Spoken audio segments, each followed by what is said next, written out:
What's up, y'all? It's Carla, aka Sila the Poet. What's up? How's everybody doing?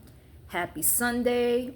Sunday is my Sabbath, but I'm home just taking this time to rest because I had a week where I did a whole bunch of activities. Oh my goodness, it was such a busy week. So I'm just here resting myself. But I wanted to continue along the theme of domestic violence. I am a domestic violence, child abuse, and family violence survivor, and I'm going to read an excerpt from one of my journals. This theme today is about verbal/emotional abuse, and the title of this blog is called Names. It's funny, after all these years, I remember names and phrases that were spoken to me. The human mind can be like a tape recorder. The memory is like a replay button. You can still hear the phrases echoing in your mind. It's hard to get it out of your mind. And even though you work on replacing those negative thoughts with positive thoughts, you never forget what was said and who said it.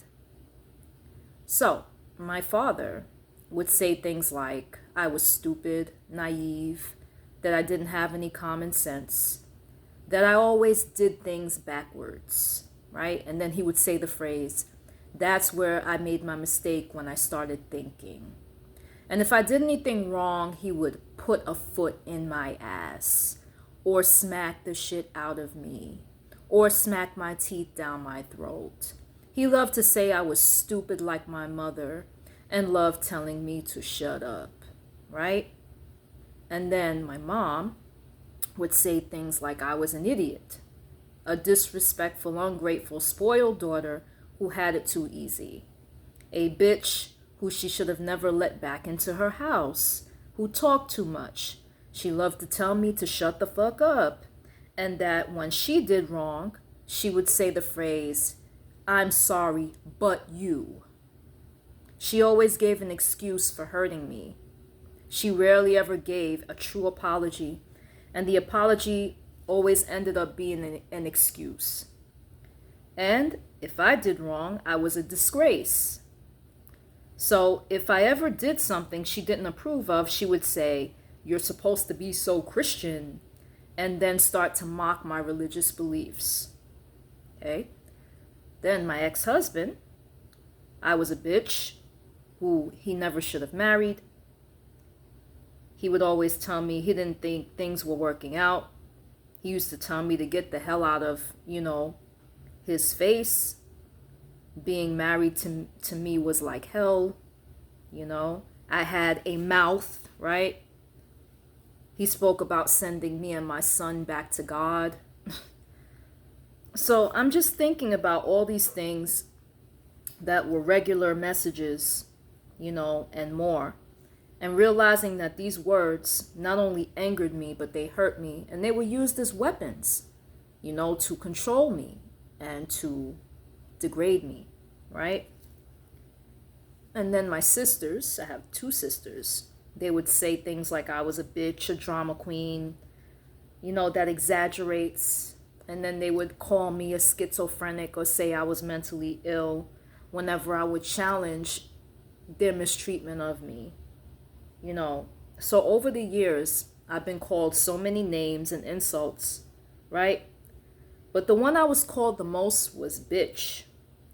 And it was usually when I spoke up against being disrespected, right? Or if the person was mistreating me or trying to control me, when I would push back or when I would challenge that, I would be called the B word. I used to look at myself and question myself early on, but not anymore. I'm not any of the things that they called me. I'm a human being, someone deserving of respect and being treated right. And so that was my blog that I wrote a couple of years ago when I was going through some flashbacks.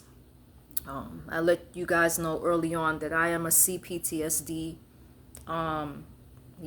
survivor, and I do go through flashbacks and intrusive memories and certain things from time to time. And sometimes when you journal and when you blog, it helps to kind of just get stuff out and to kind of anchor the bad memories and kind of just like face them, put them into perspective, and then you can move past it.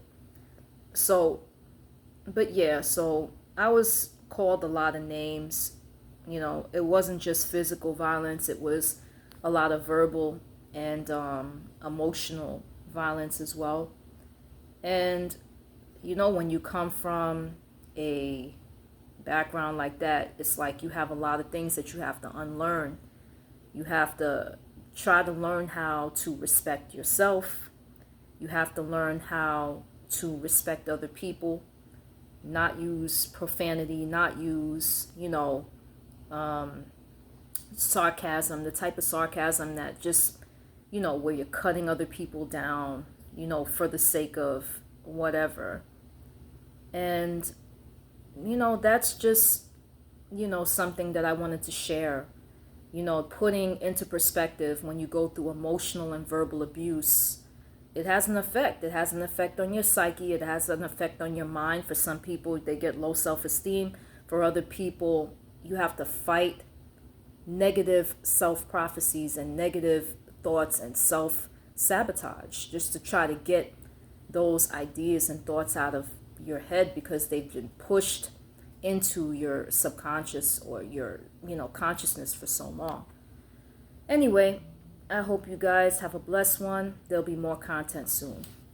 Peace.